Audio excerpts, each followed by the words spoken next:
자, 우리가 오늘 본 본문의 내용은 뭐냐면 십자가의 죽음과 부활에 대한 예수님의 세 번째 예언입니다. 그 예수님께서 마태복음에 보면 자신의 죽음과 부활에 대해서 네 번 말씀하세요. 네 번 미리 말씀하시는데 오늘은 세 번째 말씀이십니다.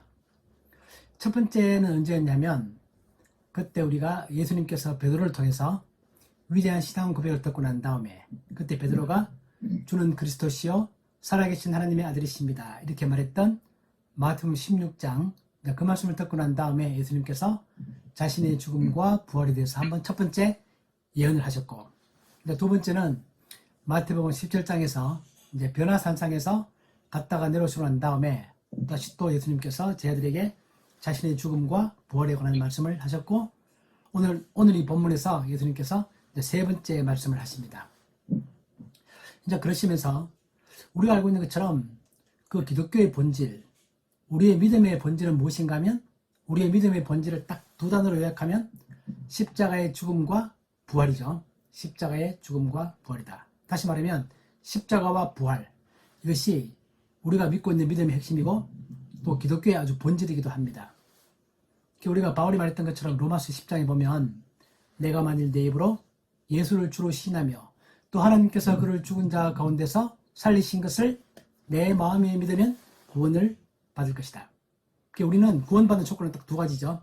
내가 십자가의 죽음을 믿는 것과 또 그분의 부활을 믿는 것. 그런데 우리가 참 이 내용은 정말 참 우리가 교회 다니면서부터 많이 듣고 오늘도 우리가 설교의 주제이기도 한데 그 내용이 참 심오합니다.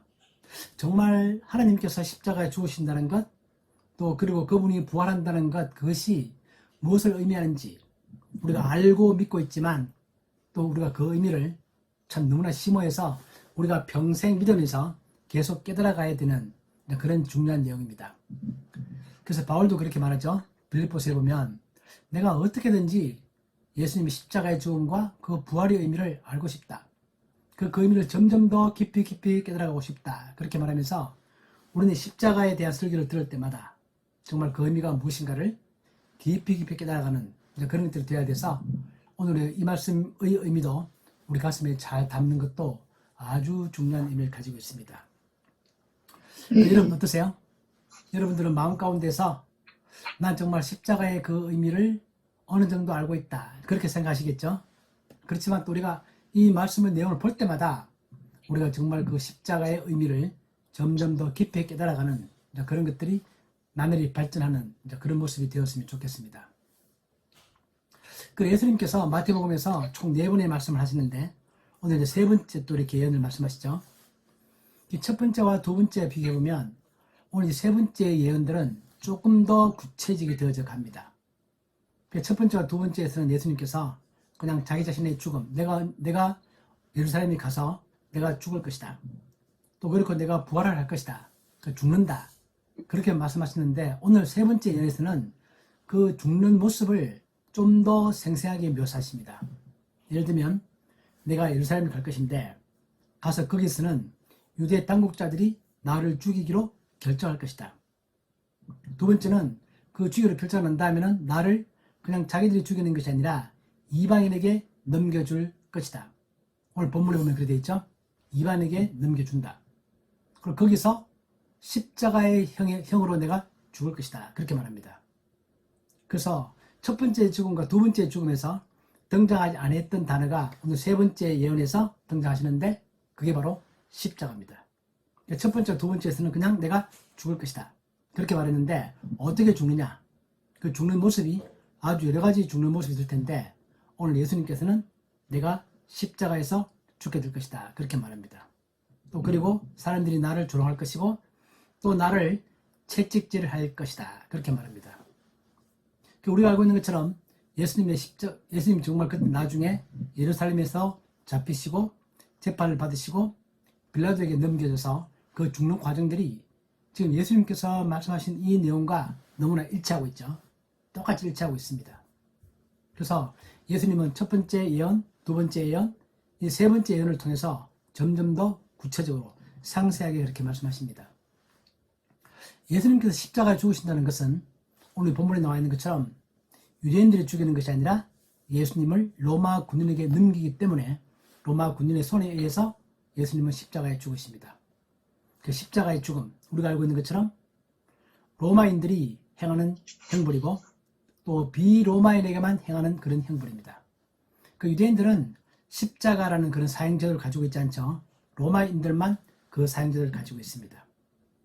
그 참 놀랍죠. 신기하죠. 우리가 생각할 때는 유대인들은 그동안 우리가 봤던 것처럼 계속 예수님과 갈등을 일으키고 있었는데 그 갈등을 통해서 유대인들이 재판을 하고 유대인들의 법에 따라서 예수님을 죽일 것 같은데 우리가 참 알기 어려운 그 놀라운 섭리 가운데서 예수님은 로마 사람의 손에 넘겨져서 거기서 십자가로 죽으십니다. 그러니까 예수님 그걸 이미 알고 계신 것이고 그걸 미리 말하는 것입니다. 그런데 십자가형이라는 것은 우리가 두 가지 의미를 생각할 수 있는데 첫 번째는 뭐냐면 예수님께서 죽을 때 마지막 그 죄목은 유대인들이 볼 때는 신성모독이지만 로마로 넘겨져서 십자가에 죽을 때는 그것이 정치적 이유로 죽는 것입니다. 즉 로마 황제를 반역하는 반역자로서. 왜냐하면 예수님 자신이 내가 유대인의 왕이다 그렇게 말했기 때문에 그 유대인의 왕이다 그것이 바로 로마의 정부에 대항하는 것으로 그렇게 제목이 만들어져서 그런 십자가 위에서 죽는 것입니다. 빌라도는 그걸 거부하고 싶어 했죠. 자기가 볼 때는 이것은 종교적 문제지 결코 정치적 문제가 아니다. 그렇게 항변하고 싶어 했지만 유대인들이 그걸 계속 주장했습니다. 당신이 예수를 놓게 되면 당신은 가이사의 신하가 아니다. 로마 황제의 신하가 아니다. 그렇게 계속 밀어붙여서 결국 빌라도로 하여금 예수를 십자가에 못 박게 그렇게 했습니다. 이 모든 것들이 하나님의 섭리 가운데서 이루어졌다는 것입니다. 이것은 하나님의 계획 가운데서 이루어진 것입니다. 우리 십자가 죽음의 두 번째 의미는 신명기에 예언되어 있는 것처럼 나무에 달린 자들은 하나님의 저주 아래 있는 자다. 하나님이 이미 신명기에서부터 자기의 메시아가 나무에 달려서 죽을 것이다. 그렇게 예언을 한 바가 있다는 뜻입니다. 그래서 나무에 달린 자들은 하나님의 저주를 받은 자다. 그것처럼 예수님께서도 십자가 위에서 하나님의 저주를 받는 것입니다. 누구 때문에? 우리 때문에. 나의 죄를 위해서 그분의 십자가 위에서 저주를 받는 것입니다. 그래서 로마 군인에게 넘겨져서 예수님께서 십자가 위에서 십자가라는 나무 위에서 죽는다는 것은 하나님께서 이미 메시아가 오기 2000년 전부터 그 계획을 가지고 계셨고 그 계획대로 이 사건들은 진행되고 있는 것이고 예수님은 그걸 잘 알고 계셨고 그렇기 때문에 그걸 이루기 위해서 그 모든 것들을 아시면서도 예루살렘으로 지금 가고 있는 것입니다. 가서 내가 그 일을 할 것이다. 나는 그 목적으로 왔다. 그렇게 말하는 것입니다. 나는 그 목적을 위해서 이 땅에 왔다. 그런 것입니다. 그래서 그 길을 간다라는 겁니다. 참 놀랍죠?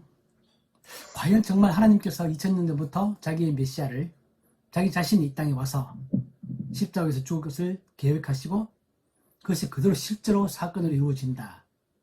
이걸 생각하면 우리가 평소에 당연히 우리가 그렇게 믿고 있지만 다시 한 번 더 생각해보면 정말 참 놀랍다는 생각이 듭니다.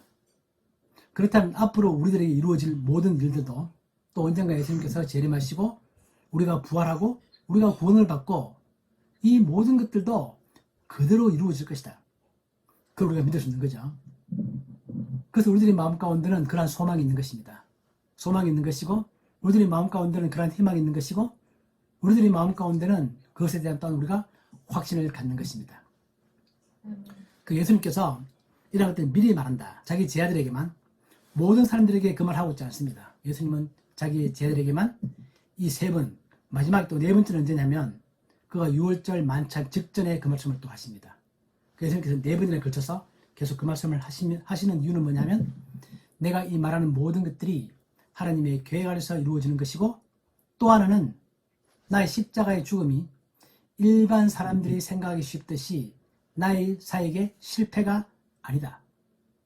나는 또 이것을 이 모든 것들을 내가 힘이 없거나 능력이 없어서가 아니라 자진해서 이 모든 것들 자발적으로 이 모든 것들을 이루어가는 것이다. 그 말을 하는 것이죠. 그리고 미리 말한 그대로 일이 진행되는 걸 볼 때 저 사람들이 그를 판결하고 로마에 넘겨주고 그래서 조롱과 채찍을 받고 십자가에서 죽고 또 사흘 뒤에 부활하고 이 모든 것들을 미리 말함으로써 그것이 이루어지는 그런 것들을 볼 때 사람들이 마음 가운데 이것이 예수님께서 힘이 없어서가 아니라 정말 자발적으로 그 모든 것들이 이루어지는 것이구나. 그런 것들을 믿게 하기 위한 것입니다. 제가 설교할 때마다 어떤 마태복음의 본문의 어떤 흐름을, 이야기 흐름을 제가 중요하게 항상 좀 강조를 드리죠. 우리 기억을 되살려보면 이 예수님께서 이러한 세 번째 예언을 하기 직전에 우리가 어떤 얘기를 했냐면은 포도원 품꾼의 비유를 말씀하셨습니다. 그리고 그 포도원 품꾼의 비유를 말하게 된 배경이 또 베드로가 저 부자 청년은 자기의 재물을 따라가고 예수님을 버렸다. 근데 우리는 모든 걸 버리고 예수님을 따라왔습니다. 어떤 보상이 주어집니까? 이렇게 말한 것에 대한 답변이 예수님의 포도원의 품꾼의 비유였습니다. 그러시면서 그때 예수님께서 나는 너희들에게 영생을 줄 것이고 또 내가 영광의 보좌에 앉아서 이스라엘의 12지파를 심판할 때 너희들도 그 보좌에 같이 앉을 것이다. 그렇게 말씀하셨죠. 그러고 난 다음에 이어서 자신의 십자가의 죽음에 관한 얘기를 하고 있는 것입니다. 그러면 예수님께서는 이스라엘 12지파를 심판할 수 있는 영광의 보좌에 앉으실 분인데 그분이 심판을 바로 하는 게 아니라 먼저 십자가에서 죽으시고 부활한다.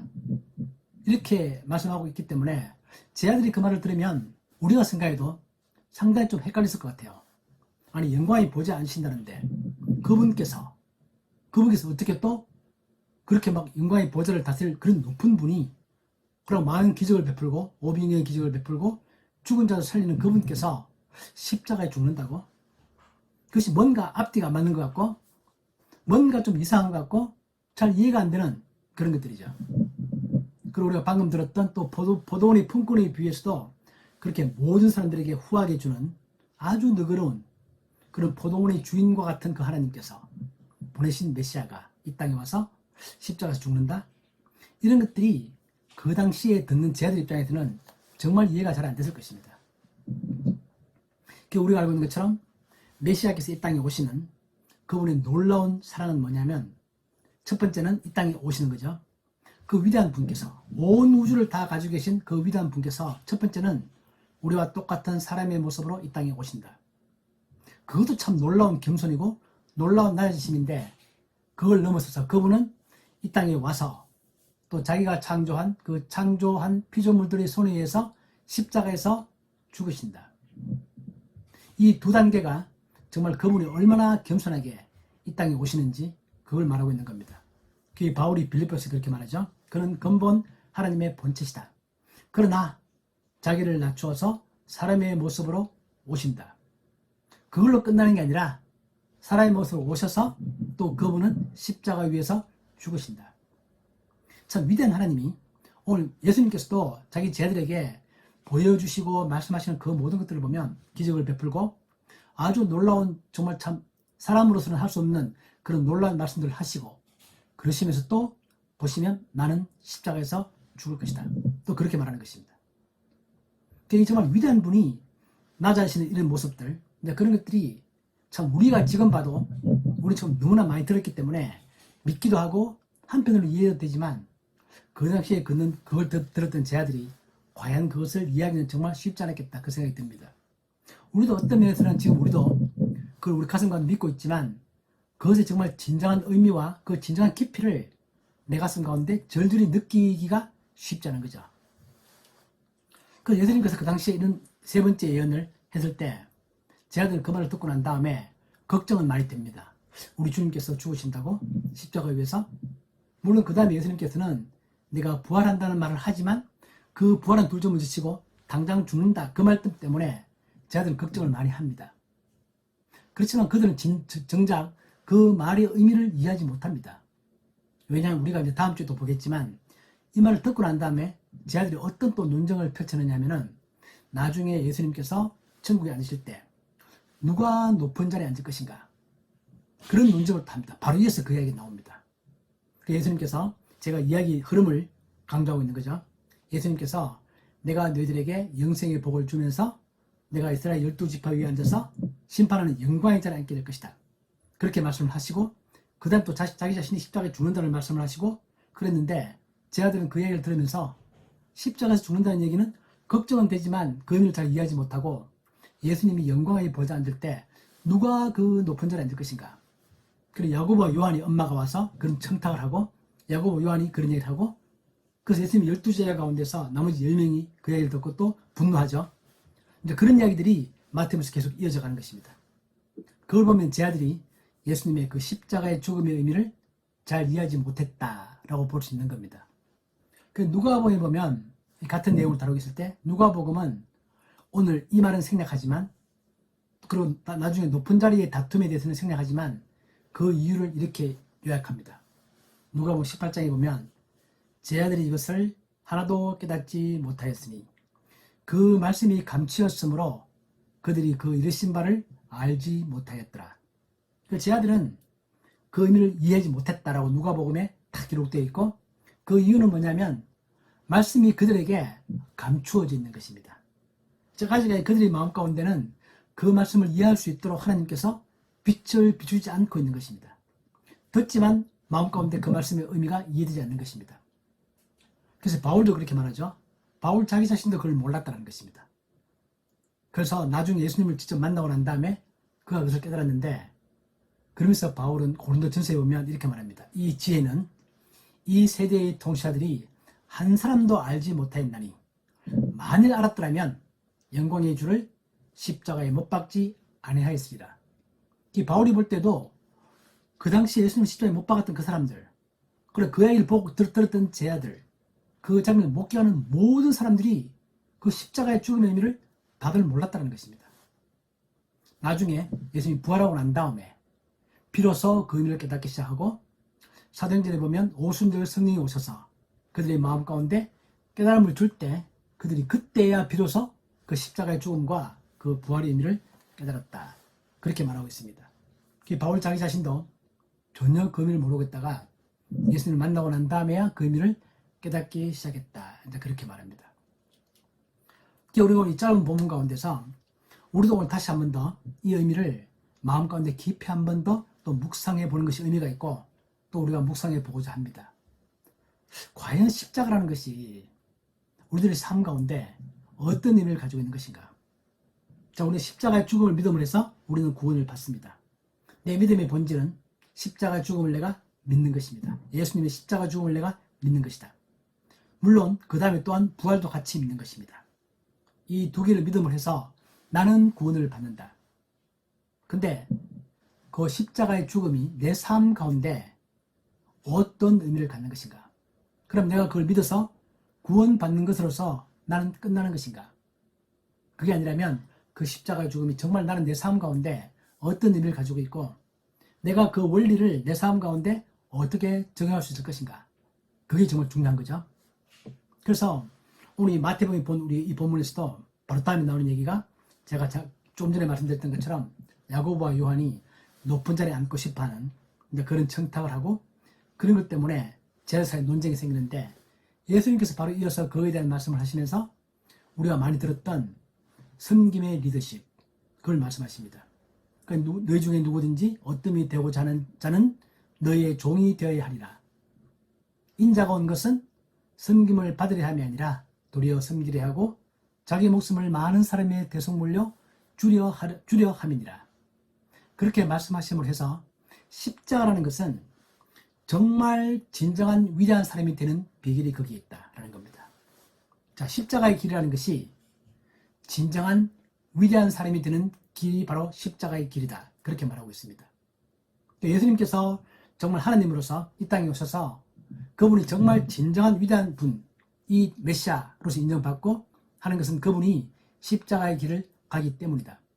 근데 그러시면서 우리들에게도 우리들 삶과 노력을 적용한다면 정말 예수님 말씀처럼 어뜸이 되고자 하는 자, 정말 위대한 사람이 되고자 하는 자, 그 사람은 다른 사람들을 섬기는 사람이 한다. 그게 십자가죠. 자기를 낮추는 것입니다. 그래서 예수님을 따르는 제자들은 똑같은 길을 가게 될 것입니다. 오늘 예수님께서 뭐라고 말했냐면은 우리 모두 다 같이 예루살렘으로 가자. 그러시는 것입니다.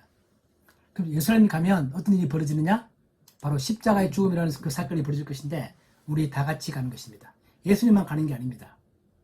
또 자기 제자들 향하여 너희들도 나를 따라오려거든 누구나 다 자기의 십자가를 지고 나를 따라와라. 그렇게 말씀하시기 때문에 그들이 가는 길은 우리를 포함해서 모든 사람이 가는 길은 다 십자가의 길을 가는 것이다. 그 십자가라는 것은 바로 그런 것이다. 그 우리들의 마음 가운데는 우리는 내가 뭔가 모르게 남보다 조금 낫다고 생각하는 것, 그런 것도 있죠. 사람들은 그런 걸 다 가지고 있습니다. 그리고 뭔가 우리가 남들의 보다 더 잘 높은 사람이 되고 싶고 남들을 이끌어가는 그런 리더가 되고 싶다. 그런 마음 다 가지고 있죠. 또 우리는 우리 자녀들이 그런 사람으로 자라나기를 또 우리가 그렇게 바라고 있습니다. 그래서 기독교에서 하나님께서 온 우주를 창조한 그 하나님께서 우리에게 말씀하시는 바는 그렇게 되는 진정한 비결은 어디에 있는가? 그것은 바로 십자가의 길이다. 십자가의 길이라는 것은 고통을 당하고 십자가에 죽고 그런 걸 말하고 있는 게 아니라 남들을 배려하고 남들을 섬기는, 남들의 뭔가 도움을 주고자 하는 그런 삶을 사는 것. 그것이 바로 십자가의 길이다. 그게 우리가 잘 알고 있는 것처럼 대인관계 황금률처럼 내가 항상 제가 강조드리는 거죠. 남에게 대접받고 사는 대로 남을 대접하는 사람, 남들의 입장을 먼저 생각하는 사람, 남들을 배려하는 사람, 그런 것들이 바로 십자가의 길을 가는 것이다. 그것이 섬김의 리더십이다. 우리는 섬김을 받고자 하는 게 아니라 남들을 섬기려고 한다. 그것이 비굴한 삶을 산다, 그런 의미가 절대 아니죠. 사람은 누구나 다 자기 마음 가운데 자기를 긍정하는 자아 긍정이 중요합니다. 자아 긍정을 가지면서 절대로 자기 자신에 대한 존중감을 잃어버리지 않으면서, 그런 우리가 남들을 배려하고 남들을 뭔가 돕고자 하고 남들 입장을 먼저 생각하고 내가 말하기 전에, 행동하기 전에 남들 입장을 먼저 한번 생각해보는 그런 마음을 갖는 것. 아주 사소한 것 같지만 그런 것들을 우리가 우리들의 삶 가운데서 조금씩 실천해 갈 수 있다면, 내가 내 가정에서, 나의 자녀와 부모의 관계 속에서, 나의 형제와 관계 속에서, 내가 직장에서, 내가 만나는 모든 사람들의 관계 속에서 내가 그러한 것들을 정말 조금이라도 한번 실천해 볼 수 있다면 그것이 바로 십자가의 길이라는 겁니다. 우리는 예수님처럼 그런 십자가를 질 수 없고 그런 질 능력도 없고 그 십자가를 질 수 있는 자격도 우리한테는 없습니다. 그건 하나님을 할 수 있는 일이다. 그러니까 우리는 그 정신을 이어받아서 내가 정말 나의 삶 가운데 매 순간순간마다 그런 십자가를 기억하면서 내가 정말 내 자신을 과시하거나 내 자신을 막 주장하거나 내가 잘났다는 사실을 남들에게 막 보여주기 위한 그런 마음이 아니라, 내가 잘났으면 하나님께서 인정하는 것이고 내가 그런 마음을 가지고 정말 남들을 먼저 생각해보는 그런 마음의 태도를 가질 수만 있다면 정말 나는 그것이 바로 십자가를 가는 것인데, 그것이 결코 쉽지만은 않습니다. 바울도 몸부림치면서 그러한 삶을 살아보고 싶었던 거죠. 오늘 우리가 이 말씀을 들으면서 우리 예수말교회에 계시는 분들, 정말 우리가 우리 본문을 가지고 정말 그런 마음을 한번 가져보는 것, 이 순간 그런 결단을 우리가 한번 해보시는 것 어떠세요? 이 순간 우리가 이 말씀을 들을 때만이라도 정말 내가 이 말씀 듣고 난다, 오늘 오후부터라도 내가 첫 번째는 우리 가족끼리, 남편과 아내끼리, 나의 자녀들을 향해서, 우리의 부모들을 향해서 내가 정말 그들의 입장을 먼저 생각하고 그들을 먼저 배려하는 그런 마음을 가지고 내 마음 가운데 내 스스로에 대한 자아 존중을 가지고 있으면서 그런 마음을 먼저 가져가는 그런 노력을 해본다면 바로 오늘 이 말씀이 우리들의 삶 가운데 정말 의미 있는 말씀이 될 것입니다. 그럼 우리가 정말 예수님을 따라가는 그런 제자로서의 삶을 살아가고 있는 것이다, 그렇게 말할 수 있을 것입니다. 다시 한번 우리가 그런 마음을 가지고 오늘 우리가 예배 시간을 통해서 나 정말 그러한 삶을 한번 살아보자. 내가 정말 평생을 살면 100년을 살겠냐 200년을 살겠냐, 불과 얼마 안 되는 삶이지만 정말 내가 한 80년 90년 100년을 살 동안만이라도 정말 내가 그러한 삶을 한번 살아보자. 이것이 내가 기독교인이 된 이유죠. 내가 크리스찬이다, 그렇게 말할 수 있는 이유입니다. 그런 한번 완벽하지 않더라도 그러한 삶을 살기로 노력해보는, 그러한 삶을 살기로 다시 한 번 더 결단하는, 그리고 그러한 가운데 하나님께서 정말 진정한 승리를, 또 진정한 우리가 위대한 사람이 될 수 있는 그런 것들을 주실 것입니다. 그러한 마음을 가지고 결단하고 살아가는 우리 모두 예수말교회의 복된 우리 모든 여러분들이 되시기를 주님의 이름으로 축복합니다. 아멘. 하나님 아버지, 오늘 예수님께서 정말 그 높으신 하나님께서 온 우주를 창조하시고 온 우주를 다 가신 그 하나님께서 우리 인간의 몸을 가지고 이 땅에 오셔서 정말 그것만큼한 놀라운 일인데, 또 십자가 위에 죽으심으로써 우리를 향한 그분의 사랑을 보여주신 그 이야기를 다시 한 번 더 묵상하면서 우리도 그 정신에 정말 100분의 1이라도 다시 한 번 더 가슴에 담고 살아가기로 다시 한 번 더 결단해 봅니다. 우리가 내일 또한 실패할지라도 오늘 그러한 노력을 다시 한 번 더 하며 모레 또한 실패할지라도 내일 또한 그러한 노력을 다시 한 번 더 시도할 수 있는 저들이 되게 해주시고 정말 남을 배려하고 남을 이해하고 남의 입장을 먼저 생각하는 그런 가운데서 진정한 위대한 사람이 탄생한다는 사실을 그 진리를 우리들의 삶 가운데 체험해 가는 저희들이 되게 하여 주시옵소서. 예수님의 이름으로 기도하옵나이다. 아멘. 아멘.